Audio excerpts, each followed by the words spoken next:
dedans. Vous voyez, c'est un cross parce qu'en fait, on a le dollar canadien vis-à-vis du franc suisse. On dit que c'est un cross parce qu'en fait, derrière, en coulisses, quand vous faites une intervention sur CAD contre CHF, eh bien, vous faites deux interventions mais sans le savoir. C'est en coulisses, les brokers derrière font CAD versus USD, dans un premier temps, USD étant la devise pivot mondiale en quelque part, et ensuite ils font CHF contre USD. D'accord? Voilà, pareil pour l'autre cas, pareil pour des tas de cross.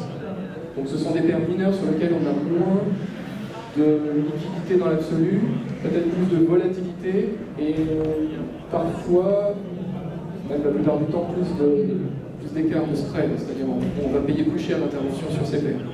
Et c'est bien normal puisque finalement, comme je vous l'ai dit, on ne fait pas une intervention mais bien deux. Donc, si vous avez un spread de 2 sur eh bien, le dollar canadien contre le dollar américain, puis vous avez un spread de 2 sur le dollar américain et contre le franc suisse, vous avez forcément un spread de 4 de fait sur le dollar canadien vis-à-vis du franc suisse.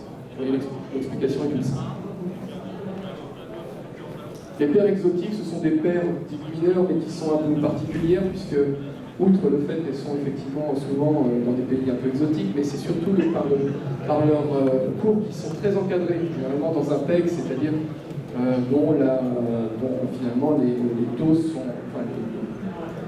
de conversion sont régis par la banque centrale qui a la charge de la devise. Typiquement, voilà, on a le dollar australien contre le dollar néo-zélandais, la couronne du Danemark également. Voilà, qui est payé par rapport à l'euro. C'est-à-dire que les cours, normalement, sont encadrés.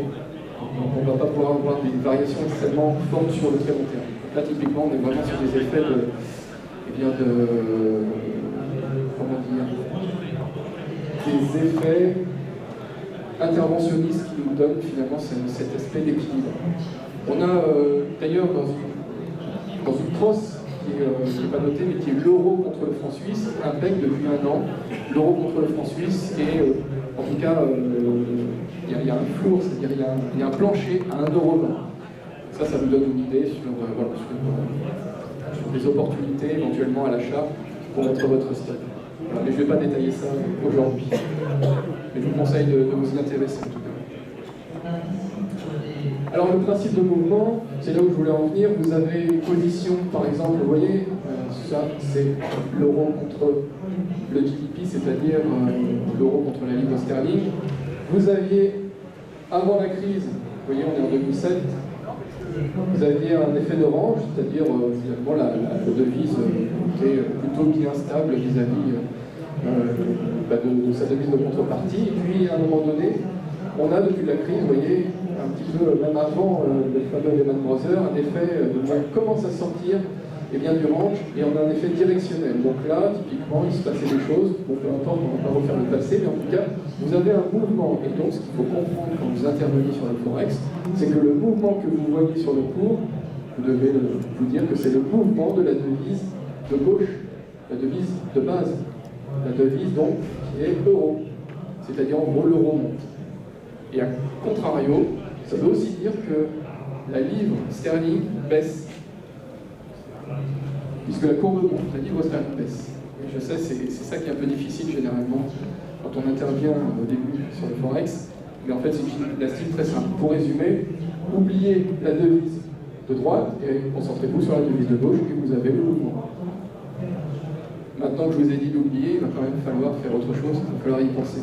Parce que c'est tout l'objet du cours, il va quand même falloir s'intéresser à la devise de contrepartie, puisqu'on va regarder les corrélations qui existent typiquement sur ce type de paire. Donc voilà, c'est résumé dans le tableau, la devise de base à gauche, donc elle prend de la valeur quand la courbe est ascendante, et la devise de contrepartie, donc celle de droite, perd de la valeur quand la courbe est ascendante, et au contrario, quand la courbe est descendante, ce n'est pas le cas ici, mais quand la courbe est descendante, la devise de base, donc celle de gauche, perd de la valeur, tandis que la devise de contrepartie a tendance à monter. Voilà, on a posé le décor. On va maintenant commencer à rentrer dans le vif du sujet avec les mouvements. Donc là, j'ai deux voitures, deux petites voitures pas très puissantes, mais disons que l'une est attachée à l'autre, et qu'est-ce qui se passe? Si l'une est au point mort,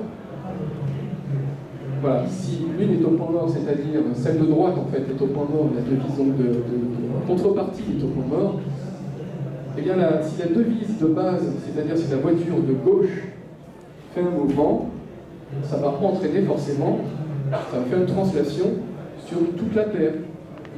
Voilà, d'accord? Tout simple.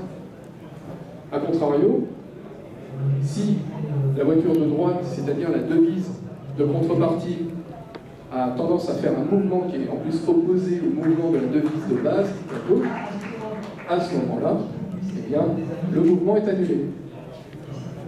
Voilà, les mécanismes du forex sont résumés sur ces slides. Alors ne vous inquiétez pas, je vous les enverrai. N'hésitez pas à remplir ça, donc. Vous pouvez prendre des notes, mais comprenez le principe. Voilà, le principe est très simple, en fait. Et on a aussi cet effet-là. Si jamais le conducteur ici se mettait en marche arrière, évidemment, il ne faudrait pas que ce soit une ficelle, mais plutôt une sorte de barre, d'accord, solide. Évidemment, ça amplifierait le mouvement, en fait, de translation. Résultat, on aura un mouvement qui serait plus puissant.